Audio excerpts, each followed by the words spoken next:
Hi, I'm Erin Marcus, former corporate executive turned entrepreneur and founder and CEO of Conquer Your Business. Welcome to the Ready Yet podcast. We're excited to bring you more than 100 episodes of interviews and insights designed to help entrepreneurs get the financial and emotional freedom they need in order to build a business and a life they're proud of. All right. Welcome to this episode of the Ready Yet podcast, where I've been giving my guest today, Taylor Thomas, a hard time about the fact that it is finally spring in Chicago and he still has snow in Montana. Letting you know what's coming. You're a couple weeks behind us, but I can't wait to get in this conversation. You threw a phrase out at me before we hit record, so I'm excited to jump in. But before we do all that, why don't you tell everyone who you are, what you do, a little brief catch us up. Sure. Thanks, Erin. Yeah, I'm excited to be here. As you said, my name's Taylor Thomas. I've done lots of different things. Been an entrepreneur my entire life. Started my first business when I was in my very early 20s. And I like to describe myself that has made me now unemployable because I can't do anything else. I didn't start early and I'm still also unemployable. You can't come back for some of us. But it's great. It's something I'm passionate about. I've done everything from I've worked in the technology sector and software to now I work primarily in the coaching space. So I co-own a leadership development company where we work with teams primarily, helping them really understand what their business is. We work with on the founder side, helping them understand who they are, what that means for the business, and then help build really cohesive structures within their organization to help them have great teams, enjoy the work that they do, and ultimately build and scale the way that they want to. So we approach that through kind of the team dynamics piece. Yeah, something I'm massively passionate about, and excited to dive in today. Awesome. And I love this idea that you're focused on teams, because it's not just a way to grow a business. It's like the only way to really scale a business. And you used a phrase, I'm very used to people having stories around DIYing everything that have to do from lack and fear. The people that I talk to a lot, they're coming from a scarcity standpoint. I can't afford it, whatever. But you just used a term that has a completely different approach, and they think you're onto something. And you said the false heroics of having to do it all yourself. Yeah, you can call it out. Feel free. It's fine. Yeah, no. So I mean, I'm trying not to get on too much of the soapbox, although I'll probably inevitably do that. Here's the thing. When we do something, anything worth doing is hard, right? I believe to do something exceptional requires exceptional effort. And there's nothing wrong with that. But my qualm with that narrative is that so often we also tell ourselves that the only way that's really worthwhile, or the sexy way to go about that, is to do it on your own, right? And to be able to just push through and fight and all the whatever the language is that people use. And I'm guilty. Like, I can speak from this because decades of my life. We've done it. Been there, done that. I have the t-shirt. Just for so long. And now I've seen it. I've seen how it works when it works in the other direction. When you look for support, when you make sure that you're not the smartest person in the room, right? I tell my team that I work with in my businesses, as well as teams you work with them, listen, the goal should be not to be the smartest person in the room. And if you are, you need to find a new room, right? You're only as good as the people around you that elevate you. And that's how you get where you want to go. And one of the things you said, I absolutely believe, but I think too many people misinterpret it. Exceptional outcomes require exceptional effort. I totally agree with that. However, hard and exceptional are two different things. Totally. And I think what if the exceptional effort was being braver, was taking a bigger chance, was making a bigger ask, was going for something bigger. And I think, especially here in the Midwest, this hard work ethic makes us think if it's not hard, it wasn't worth it. Yeah. And it's a little different. It's not what that means. Yeah. What if hard was being vulnerable, right? Being honest with the people around you, and I'm not advocating that you have to go cry to your coworker, but just have a conversation, communicate effectively. Hey, this is really hard, and I'd love for you to weigh it. You're better at this than I am, right? Or go find that person that you can say that to and bring them into the fold, versus beating your head against the wall for the sake of the story that you feel like you'll be able to tell when you're on the other side of that, right? I think that's why we do. That's why I did it. I was like, when I beat this, and I will because I'm hard headed. I'm not saying that's the best way, but when I beat it, what a great story I'll be able to tell about myself. Right? Because we idolize those stories. We really, I don't know how other countries are, but the Americans love an underdog, right? We love the story of the overcome the obstacle. Mhm. But that doesn't have to, it's like the starving artist. It doesn't have to be the story. No, it doesn't, and it works. I just it's so much more enjoyable when you're not suffering alone. Right? Is It's that misery loves company? Is that what you're saying? yeah, and to that end, like it actually, back to the point of this language around hard. It doesn't have to be. It doesn't have to be miserable, right? It is hard, especially whatever you're trying to do. It doesn't have to be. You don't have to be an entrepreneur. You don't have to build it from scratch. If you're trying to do something and carve out a path in this world that is uniquely yours and work towards something you believe in, that's hard. It's hard to do it. And that's why most people don't, right? Like Right. and so if you have people in your corner, specifically if you invite them in, it is a hell of a lot more enjoyable. But I spent a long time, I'll give just a very brief backtrack. First business, built it, sold it, got to the end, and was like, this sucks. I don't really like any of this, right? I worked thinking that eventually, if I just could get to whatever the goal line that I had imagined was how I defined what I was working towards. And I think a large part of that was I got there and I was alone. I had people that worked for me, I had a team that I put to help me get there. No real like support network, and that was because I didn't ask. Right. I didn't think that was the way it was supposed to be Well, done. I thought again it was like sexier to do it without that, and that was a really shitty story to tell when I got to the end because I was like, oh, this actually don't. I don't want to tell the story. This is a bummer. right. This is not an uplifting, inspiring story. Yeah. Well, and also, I don't know if you've ever seen it, but I think that's also why if one person in a partnership is trying to do something hard or exceptional and the other person isn't supportive, I don't know how you even are able to accomplish things in that environment. You see it with, I've seen it with business partners too.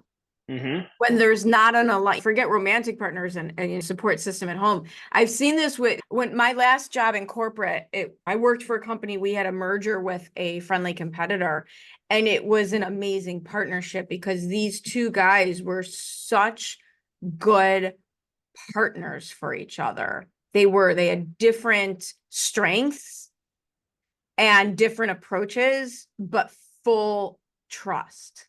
Mm-hmm. That's the key piece. And I think understanding, let people play to their strengths. Stay in your wheelhouse and don't, again, I'm not interested in being good at everything.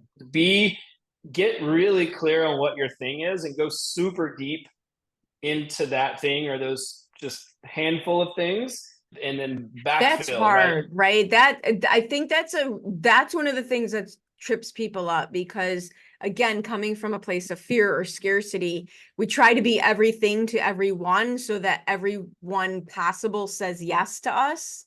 Mm-hmm. And that will take you down so many wrong paths.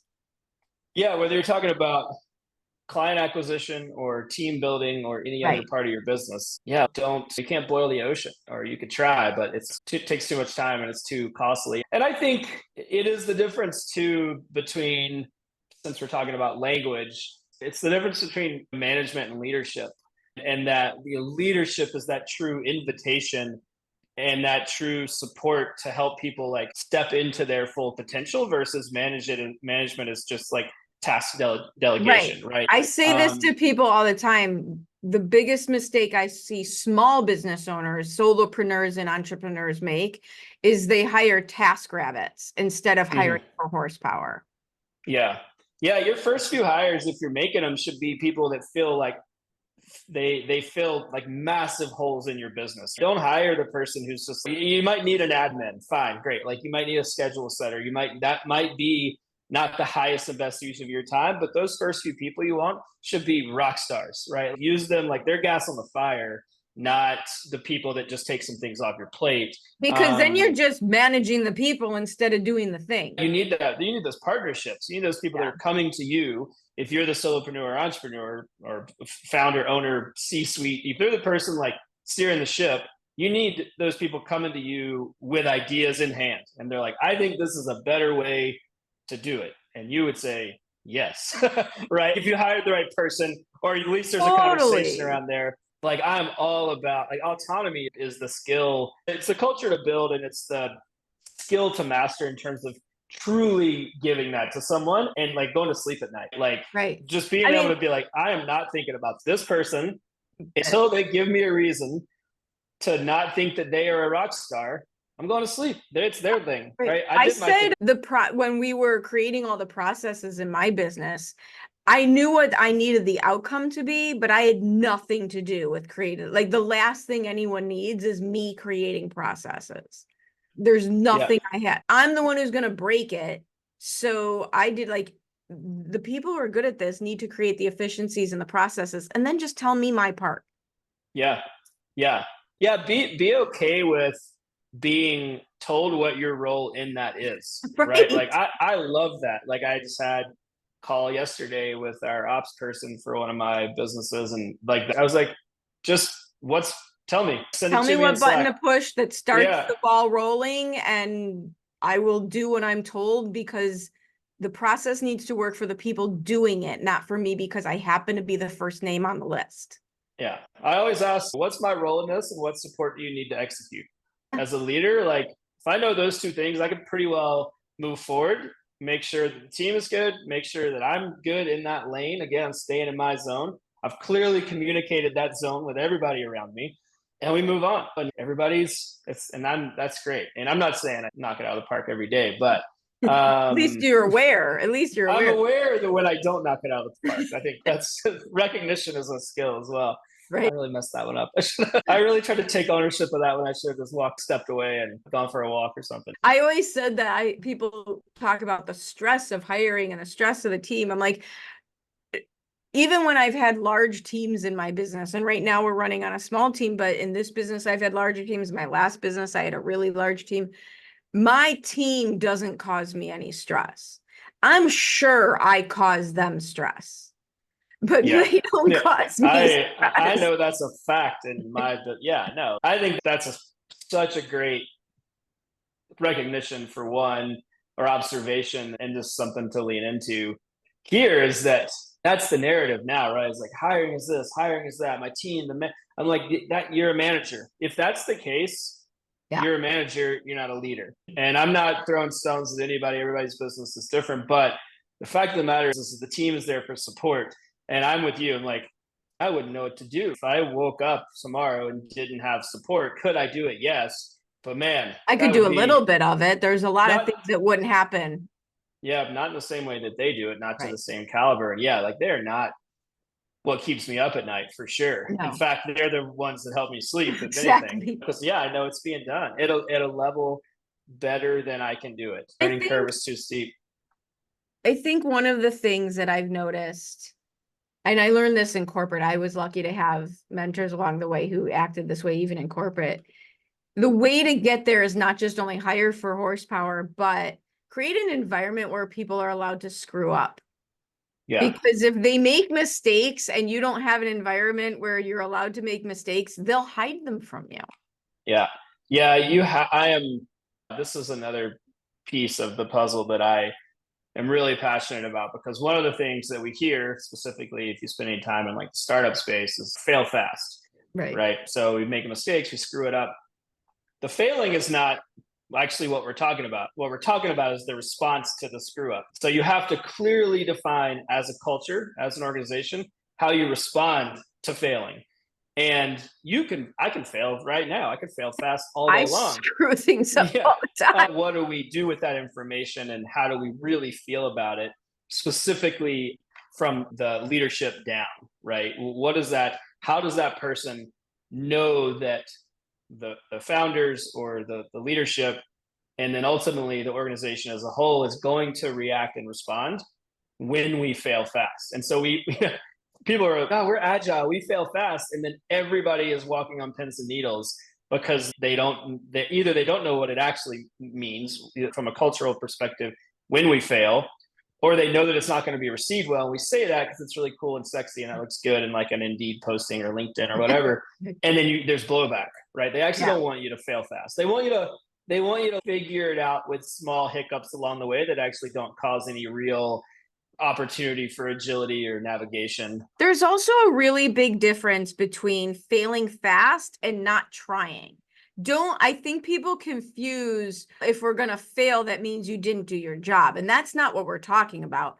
Like, meeting expectations of activity levels and effort is not a failure. The outcome of what you try to do might not work. Yeah. Yeah, it's failing up is the other way I've heard it described, which probably is a more apt way to think about it, is that you're failing in route to the best solution for the team, for the organization, for the outcome that you've established you need or want. So it doesn't absolve the team or the leadership of the need for clarity, but it's that we know that probably out of the gate, you're not going to knock it out of the park. So let's fail fast or fail up towards the thing that we're trying to accomplish that has been very clearly defined. And yeah, to your point, I think we're like, well, if we're going to fail, we'll just see where that leads us. Like, people need to know what they're failing toward. And if you don't put in the full effort, the failure will be misinterpreted. You might think something did or didn't work, but what happened was the effort wasn't enough to give you that data.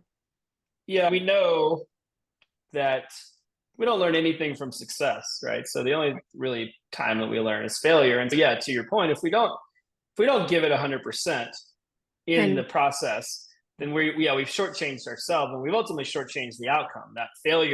Those failures will lead to 80% versus 100%, right? If we wanted to think about it on a scale.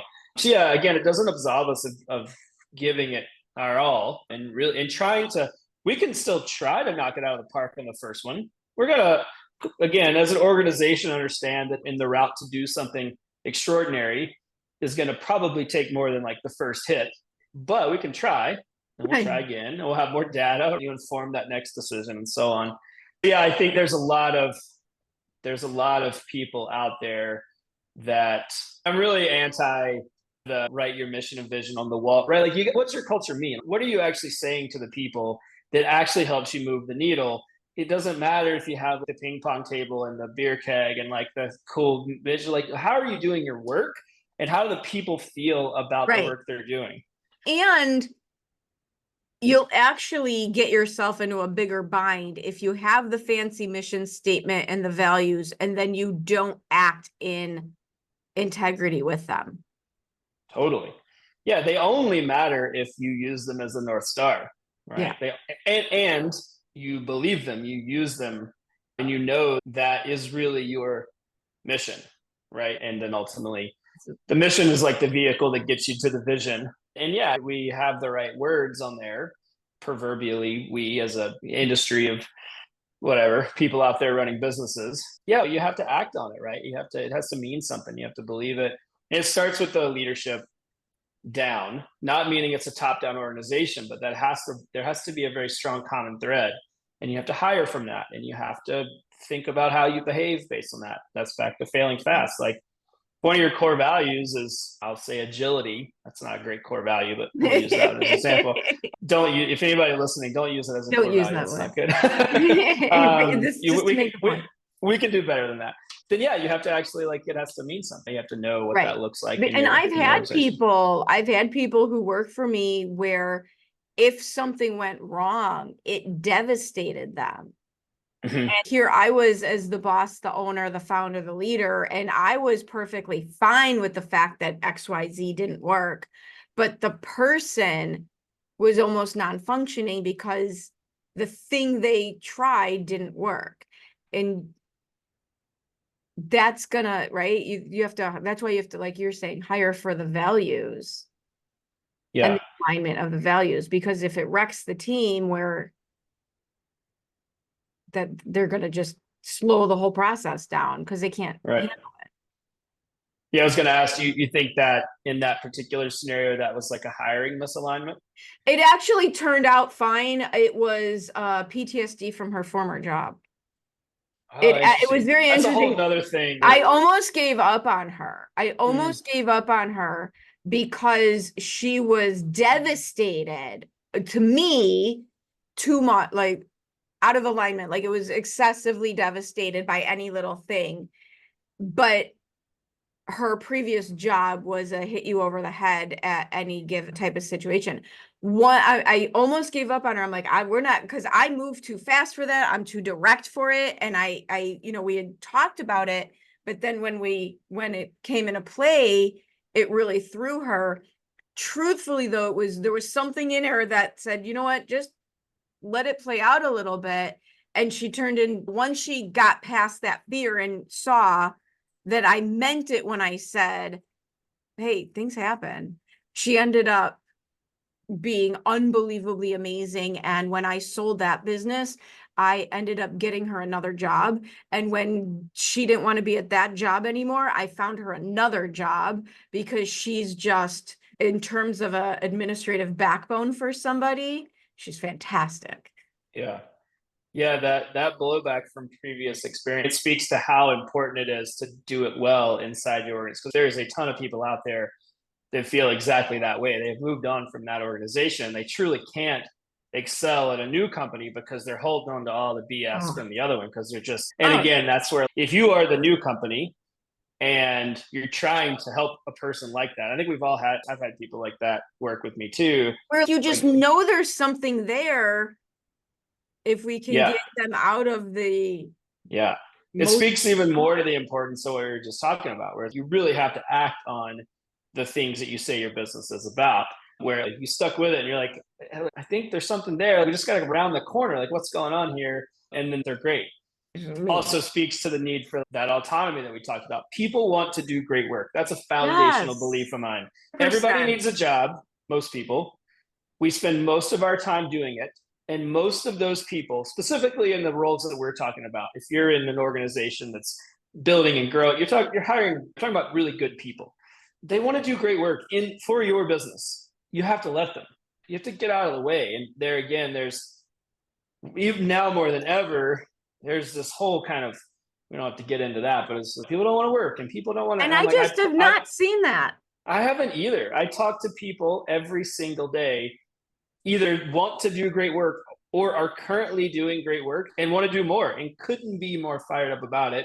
I'm lucky enough that some of those people work with me on a daily basis in my businesses, and I'm like, they're there. Like you just, but I think the issue that we're dealing with is that you're going to get out of that what you want, right? You're going to get what you think you see, and so you go into that hiring process with that Right. narrative of people don't want to work, people don't, you know who you're going to find? People that People don't who want to don't want work. to work. Yeah, Right. or they 100%. want to work, and then you've just told them that they don't, and so they're going to excel to the point at which you've told them that they Right. can. Again, hire great people and get out of the way. I know for a fact people want to do great work. You have to work to create a space where that happens and that flourishes. But that's also, we also, within companies, especially companies that are, well, all companies are doing this, but specifically companies that are really working to grow and scale, tackle everything but like the team piece. We're like, oh, okay, like we don't have the revenue we want. We didn't reach our goals. Okay, must be sales. Hire new salespeople. Let's get a new sales manager. Let's whatever. Must be marketing. Same. We're throwing money and all. And the problem is that so often, I literally see this every day with clients I work with. It's like those people actually that you have are great. Probably 99% of them. Maybe there's a couple of tweaks. It's just not a good fit. But if we could just help them, if they can just excel, that actually, the team piece is what solves your revenue problem, not sales and marketing. Right now, of Right. course, I they need say to. all the time that people try to solve every business they have with a marketing tactic. Yeah. And And it's a part, yeah, obviously it's a part of it, but like that, the people need to know what they're marketing for one, right? So like what, right, imagine, product market fit, being able to close a sales conversation, fulfillment. There's 90 other things that all have to happen and point in the same yeah. option. Yeah, imagine two scenarios. One is like marketing and sales. They're different, obviously. We'll lump those together. They don't know. The one world is that they don't feel confident in their job. They're not clear on where they're going. They don't know what they're selling. They don't understand the mission, vision, values of the company and their place within them. That's this world. That's where a lot of people live. And there's this other world where all those things are true, right? Where they know exactly what they're marketing. They clearly understand the business. They clearly understand their role within it. They have autonomy.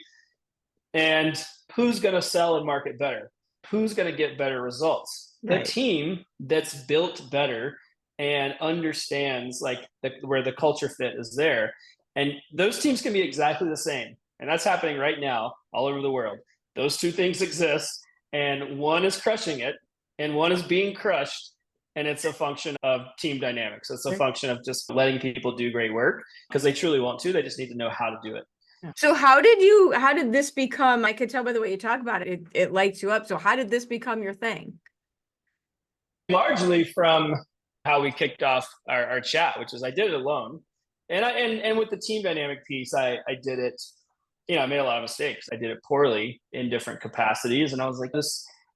So once I just learned over the years, lots of steep learning curves, it just became so, and honestly, the shift for me was the fact that I started to really enjoy building and running businesses versus I just was in it. I was like, this is my cross to bear now. This is my path. I love it. Like I know that I'm built for entrepreneurship. I love all of the parts of it.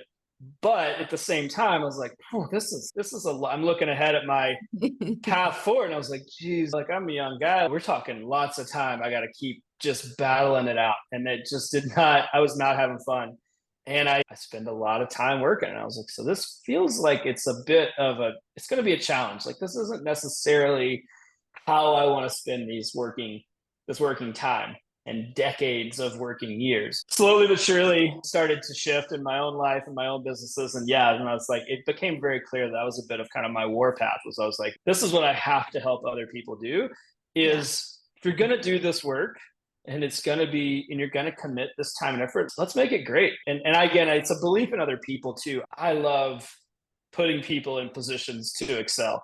And of all the things that I've done, and want to do, that's the thing that I'm most proud of and look the most forward to is being able to in real time look around and then look back and be like, man, like that's like I did that. I built a thing that created a space for these people to do amazing work and be super proud of it. And I get to work with these people. And that's an amazing thing to be a part of. I'm like, look at what we get to do. Yeah. What an opportunity, right? Like it's if you're doing anything that you even remotely care about or are invested in, like that's an opportunity. But I think it's worth doing it really well. Yeah. And I think leadership is one of those things. It's also something that it's a responsibility that I don't take lightly. And I really want to be great at it in whatever capacity that I can continue to grow and understand what that means for me and how I show up for people. And that's been one of the greatest kind of evolutions for me personally, is just to understand like what leadership means for me. And that's a support role, right? Like for me, I know very clearly that I am in service of the people around me. And again, I have a very real responsibility in that place. It's not that I'm over supporting, but my job is to build something where people can reach their full potential. I 100% agree. I was taught that a long time ago. Again, I had some great corporate mentors that my job as the leader is to help everybody else do the best job they can do. Yeah, totally. And back to how did I get here? That was really it. I was like, I just want to help. If I can flatten that learning curve for people and help people enjoy their work more and help those teams, everybody, because we work with on the founder side as well as the team side. What does that look and feel like from a leadership perspective for the founder? And then how do we very tactically deploy that within the organization to create real change? And so I get the opportunity to work on both sides. And that's my space. If I can, because you see it start to come together. You're like the founder, or again, whoever the leader is enjoying their work more.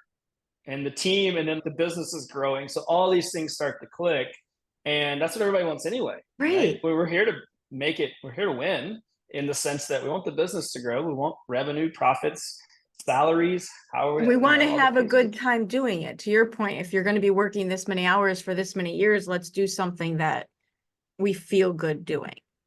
Yeah, totally. Yeah, it just doesn't seem, and again, this is because I've gotten it wrong and I didn't have this perspective for a long time. It just felt like a mad sprint to some make believe Like randomly designated somebody else's idea of success figure in the and it was future that like, you never get to because you never catch up to the future, hence the name future, right? It was never going to come. It's never going to get there. And I was like, this feels unsustainable.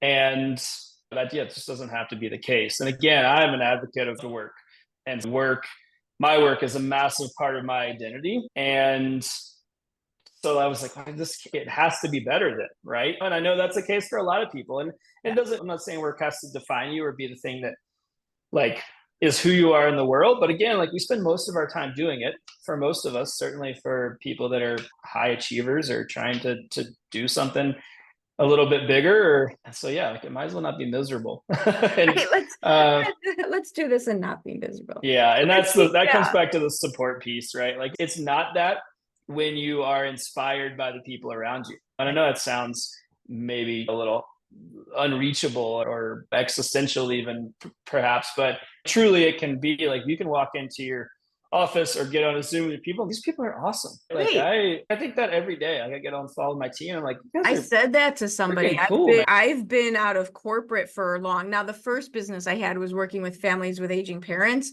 So the clientele is in trauma. And so there's some difficult situations. But I would say it's been 6 years since I've had to spend any length of time with someone I don't like.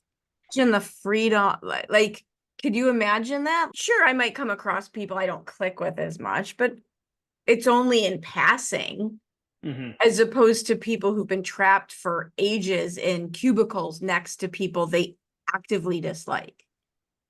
Yeah, that's most people. Even those, I think there's still so much opportunity for folks listening that we've been talking about, like founder, entrepreneur, start these. If you're not, and are teams of those businesses, if you're not that person, there's still a massive opportunity to not be miserable. I had amazing corporate experience. I had incredible corporate jobs and experience. Yeah, totally. And we work a lot in the corporate space as well, where it's not that classic like founder entrepreneur structure, and it can still be great. And even if you don't have control over the leadership and you can't enact change in that way, there's still ways to make your role in that, how you show up, how you see yourself in that organization, not crappy. Crappy. That's where we're setting the bar. That's where I know that not everybody has full autonomy over their movements in their structure and their work. But like I still am an advocate across the board. It's like, you still got to go to work. Let's try to not make it crappy. Right. So let's set the bar there, right? So if people want to continue this conversation with you and learn how you can help them and how you help teams and just connect, what's the best way for them to find you? Yeah, impactinitiative.network. That is my leadership company. You can find me there. You can also find me on Instagram. It's taylor.j.thomas. I do a lot of posting about what we're talking about. Nice. It's like you said, it's something I'm passionate about. Send me a note through our website. Again, impactinitiative.network, or on Instagram. And cool. Love to keep the conversation going. And we'll make sure we have all the links, so you'll just one click away from people. Great. Awesome. Thank you for hanging out with me. It's a topic that I'm excited about as well. I think it's so important. Like, we only get one turn at this for most of us. Some believe otherwise, but there's one turn at this life, and we spend way too much time either as a business owner trying to create something or as a worker trying to do whatever we're doing. Like, you can't spend it miserable. It's not okay.